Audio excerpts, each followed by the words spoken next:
রিচা ঘোষের দুর্দান্ত পারফরমেন্স আমরা দেখলাম বিশ্বকাপে। ক্যামিও খেললেন উনি এবং একদম ক্রুশিয়াল টাইমে খেললেন। এই যে একটা অভাবনীয় পারফরমেন্স, বিশ্ব জয় করলেন এবং প্রথম বাঙালি যিনি বিশ্বকাপ জিতলেন, তার এই সাফল্যে আপনি কতটা গর্বিত এবং এই মুহূর্তটাকে কিভাবে চেরিশ করবেন? না, আমি তো গর্বিত 100 বার, যেহেতু আমার ছাত্রী, ওটা তো আছেই। তারপরে সারা শিলিগুড়ি ক্লাব, আমার ক্লাব, ক্যাম্পের সবাই গর্বিত। আরেকটা বিষয়, রিচা ঘোষ তো আমরা দেখলাম কিরকম ভাবে তিনি ক্রিকেট খেলছেন। আমরা একটু অজানা রিচাকে জানতে চাই, মানে ছোটবেলার রিচা কেমন ছিল, কিভাবে তার ক্রিকেটে আসা, আপনি তাকে কোচিং করিয়েছেন? ক্রিকেটে ওর বাবা ক্রিকেট খেলতো, আমরা একসাথেই খেলতাম। আমাদের থেকে সিনিয়র, তবুও আমরা একসাথেই খেলতাম। ওর 4 বছর বয়সে ও বাবার সাথে মাঠে আসে। তারপর থেকে ও ক্যাম্পের সাথেই যুক্ত শুরু হয়ে গেল। তো ওর ক্যাম্পের জার্নি 4 বছরের আস্তে আস্তে আসতো। এর সাথে দুটো বল, ওর সাথে ও বল সিনিয়ররা খেলতো, বল মারতো, গিয়ে নিয়ে আসতো। এরকম করতে করতে জার্নিটা শুরু হলো। তারপর আস্তে আস্তে আস্তে আস্তে কিছু বয়স হলো, 5 বছর হলো। তারপর আস্তে আস্তে ব্যাট ধরা, প্যাড পরা, এগুলো শিখলো।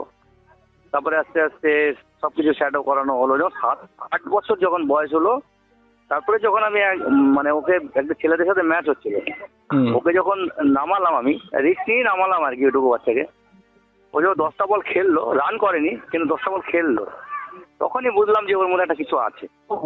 তারপরে কিপার ছিল না ম্যাচের মধ্যে, তখন ওকে দিয়ে কিপিং করানো হলো। তারপরে কিপিংটা যখনই ধরলো, তারপর থেকে তো ওকে কিপিং আর ব্যাটিং উপরেই পুরো ফোকাস করলাম। তারপরে তো ডিস্ট্রিক্ট খেললো, ডিস্ট্রিক্টে পারফরমেন্স করলো। পরে তারপরে আপনার বেঙ্গল নেট থেকে জোন খেললো। জোন খেলেই তো ইন্ডিয়া সিলেকশন হয়ে গেল T20 ওয়ার্ল্ড কাপে। মানে প্রথম কখন বুঝলেন যে আন্তর্জাতিক পর্যায়ে এই রিচা ঘোষ পারফর্মার, মানে তিনি মাতিয়ে দিতে পারেন আন্তর্জাতিক পর্যায়ে? সেটা হচ্ছে যে আমি যখন ডিস্ট্রিক্টের খেলাটা দেখলাম, মানে নট আউট 87 করলো কুচবিহারের এগেন্সে। তখন কুচবিহারের বোলিং অ্যাটাকটা খুব সুন্দর ছিল।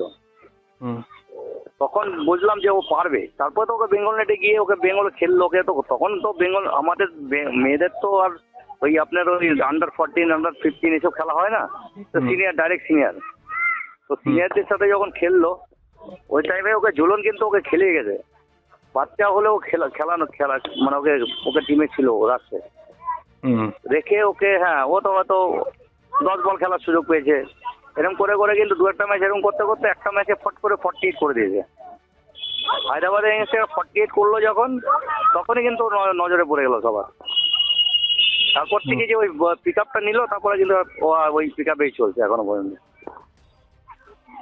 বিশ্বকাপ খেলতে যাওয়ার আগে আপনার সঙ্গে কথা হয়েছে, বা শেষ কবে কথা হয়েছে রিচার? ছিল, হ্যাঁ, ওয়ার্ল্ড কাপের 6-7 মাস, 5-6 মাস আগে। তখন যখন এইখানে শিলিগুড়িতে ছিল, বাড়িতে ছিল আর কি, তখন এসে প্র্যাকটিস করে গেছে। এই লাস্ট কথা। তারপর তো চলেই গেল, ক্যাম্পে চলে গেল। ওদের তারপর ট্যুর শুরু হয়ে গেল না, ও বাংলাদেশ ট্যুর হলো। তারপরে আপনি চলে গেল হলো ইংল্যান্ডে চলে গেল, ইংল্যান্ড ট্যুর করে আসলো। তারপরে তো ওয়ার্ল্ড কাপ তারপরে শুরু হলো। আপনি কোনো স্পেশাল টিপস দিয়েছিলেন ওয়ার্ল্ড কাপে? আমি ওকে বলছিলাম যে সব বল চালাতে না। ও যেরকম মারতে থাকলে সব বল চালায়। আমি ওকে বলছিলাম যে সব বল যেন চালাস।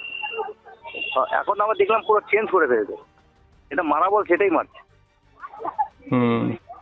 হ্যাঁ, এটাই একটা ওর অ্যাডভান্টেজ দেখলাম। ভালো, এখন আমি তো ম্যাচগুলো দেখলাম ওয়ার্ল্ড কাপের, যেটা 94 করলো সাউথ আফ্রিকার এগেন্সে।